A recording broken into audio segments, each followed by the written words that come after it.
Hello, YouTube. This is Mr. Hanson in May of 2020. This video is about chapters 13, 14, and 15 of the novel Flush and the paperwork that goes with it. When I make a mistake, please just bear with me and we'll continue on.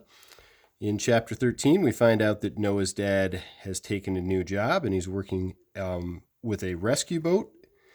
You can find images of that on the internet if you're interested in finding out what a rescue boat is. Basically, he's going out and picking up boaters who have ran out of gas, and apparently that happens more often than you would think. And he's the new and improved Payne Underwood, being calm and polite. And we find out that their plan is going to require Shelley to help them, and they won't get into any trouble if she helps them. Find out what the plan will be as we go ahead. Shelley's having second thoughts. She thinks that maybe Lice is still dead. Yikes. If so, this Muleman guy is way more gangster than expected. And the plan has something to do with flushing toilets. Now we find out why the book was titled what it's titled. Later on into that chapter, we find out that Noah and Abby are being bullied again by Jasper Jr. as well as Bull. However, Abby decides to bite Bull's ear, and this next section is about that. They find out that there's more. All of this is basically about the conflict right there that's happening with that. And we find out that an older person shows up and kind of saves the day as far as the conflict is concerned, and convinces Abby to let go of Bull and Jasper to let go of Noah, because at that point Jasper had Noah in a headlock. This is kind of an interesting simile. His craggy face looked like a mahogany stump. Mahogany is a type of wood that is very brown, deeper brown. And... "Who are you?" I asked the old man. "How'd you know our names?" "You ever bother these two kids again," the old man warned him, "and you'll dearly regret it. Comprende?" Then Jasper Jr. kind of runs off. So somehow this old man knows their names. There was mention of an old man earlier in the book. Maybe that is some connection as far as that goes. Anyway, moving ahead from there, find out that he is saying that he's a nobody, but maybe there's more to it than that. This last couple pages is about the family going out on the boat and just enjoying a family cruise as well as going fishing. There's different types of fish you could check out online if you're interested in those. Mangrove snappers, gropper, pufferfish, pelicans, if you're not familiar with what those look like. They're beautiful birds. And the chapter basically ends with them viewing the sunset as a family, which is just kind of a nice way to end the chapter among all this other stuff.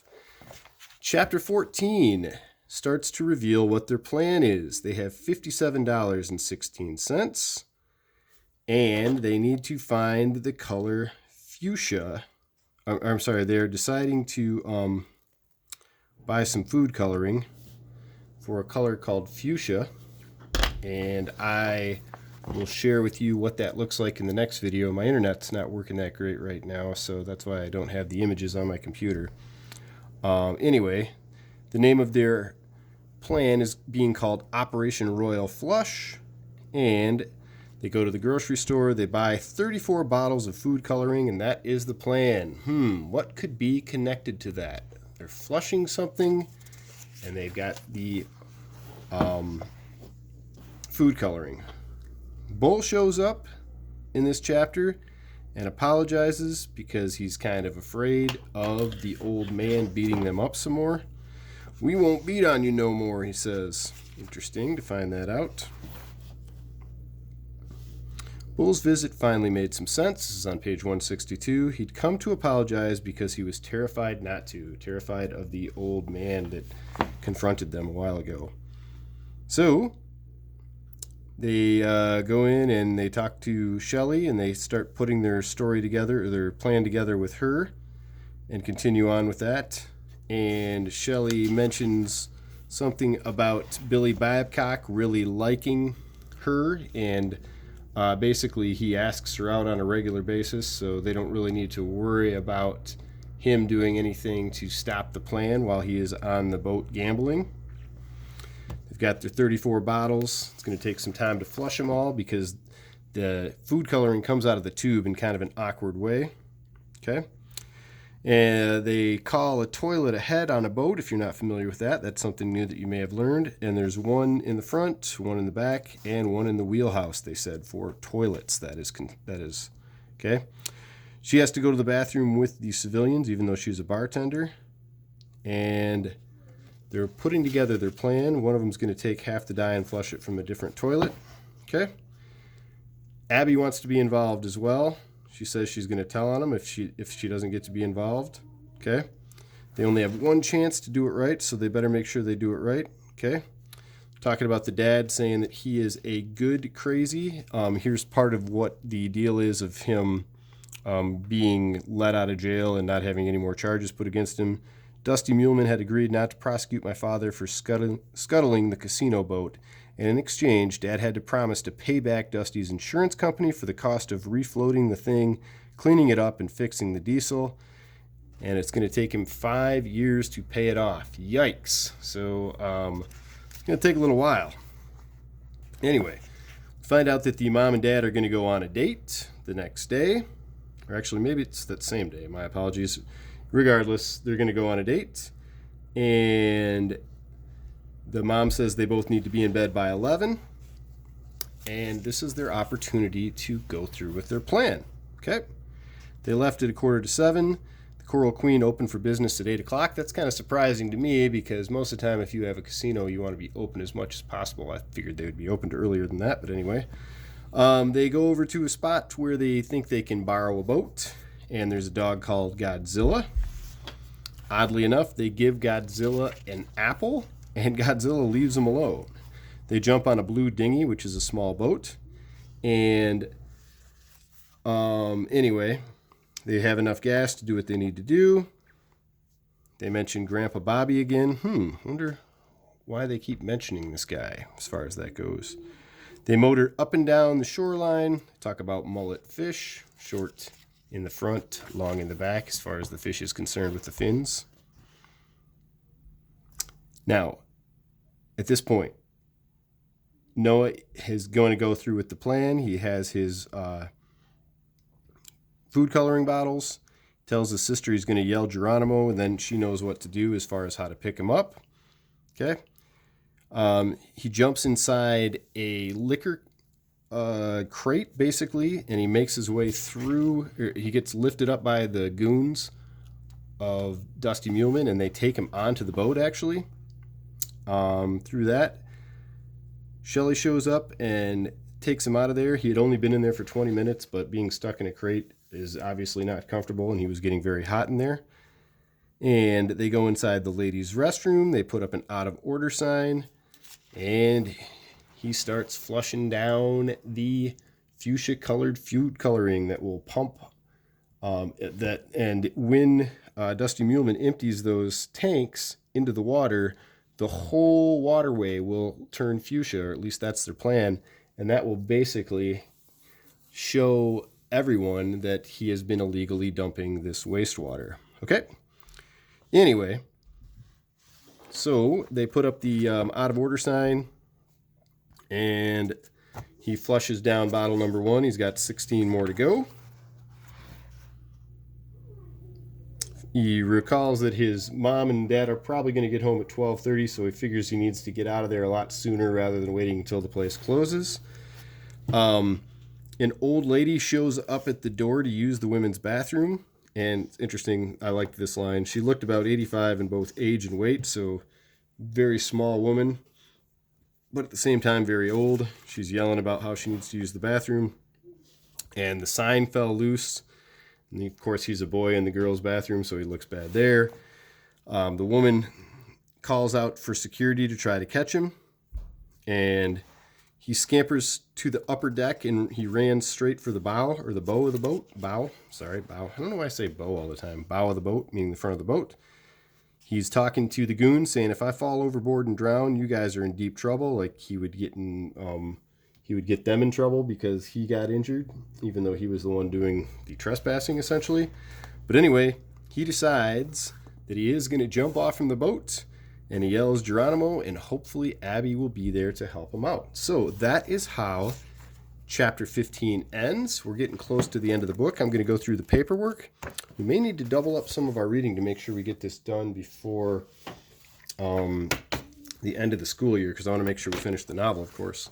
Anyway, let's go through some of the paperwork for this. Your words include gingerly, emphatically. There you go. Let me make sure you can see those.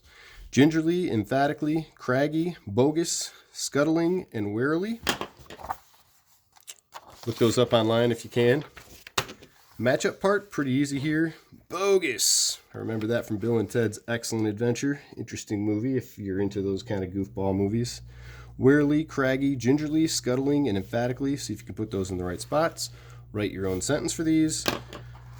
Now in this one it says, on the back of the paper, create an acrostic poem describing one of the following characters: Noah, Abby, Shelley, or Dusty. For each letter of the character's first name, write a word or phrase that describes the character. You've probably done that before. So what that would basically look like is you'd go N-O-A-H, and what do you want to put down for the N? I don't know, naughty maybe, O, optimistic, that kind of an idea. You can always add a full line to it as well. If you're not sure what that is, I'm not going to go through and explain it during this video because this is just part of the extra, but feel free to look that up. And moving into our question phase, because I want to try to keep this video under 15 minutes. All right, multiple choice. In chapter 13, when Jasper Jr. and Bull grab Noah and Abby, Abby bites down on Bull's what? I think I mentioned that specifically while I was doing the summary. Go through those. In chapter 13, who saves Noah and Abby from Jasper Jr. and Bull? Who was it? I don't know. It's not just the person we don't know, though. Short answer. Explain how Noah is able to get aboard the Coral Queen in chapter 15. I didn't go over that specifically. You're going to have to check it out or listen to the reading one more time. Obviously, he borrows the dinghy. That's part of it, but there's more to it than that. And it involves something with a crate. I think I did go through that, actually. What is Operation Royal Flush? Briefly explain how it will work. Okay, so guys, if you're not fully sure what the plan is here, I'm going to go through that, and then you can write it in your own words. So Noah and Abby are going to take food coloring, and they're going to flush it down the toilets on the casino boat. And in doing so, when the septic tanks are released into the water, they're going to be that fuchsia color. And if you're not sure what fuchsia is, that's okay. I'll show you that color in the next video, since my internet's not working that great right now. But anyway, you'll see that. And when that water is all the fuchsia color, it will basically prove that Dusty Muleman has been illegally dumping this septic waste. So, I guess it's not septic waste, but toilet waste. Anyway, that was the very long answer. See if you can shorten that up to make it make sense for you. Do you think that Noah and Abby's plan to expose Dusty Muleman will work? Why or why not? Think about that. That's up for you to answer. And we've got one other section here. If you were to give a title to this section of the book, what would it be? Name it whatever you feel is appropriate. What happens in these chapters? Well, I went through them in great detail. See if you can get 3 to 5 sentences here. In total, at least one sentence for each chapter. What is your favorite part of this section of the book? There had to be something that was of interest there. Personally, I like the sequence where he is in the crate, because it's pretty amazing to me that these guys would pick up the crate and not even think about how, there's a kid in there. And what new words did you learn in these chapters? Write down any new words that you came across, including the ones from the vocabulary sheet. And lastly, draw a picture of something you think represents these chapters. Okay, so that concludes chapters 13 through 15, as well the paperwork as well as the summary. Hope you're having a great day.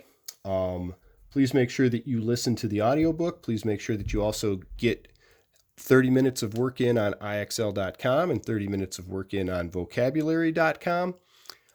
If you have any questions, feel free to email me. Also, I will be available for the video conferencing. I'll send you a link for that. That is going to be on Tuesdays and Thursdays from 9 o'clock to 10 o'clock. Again, I hope you have a great day. Bye.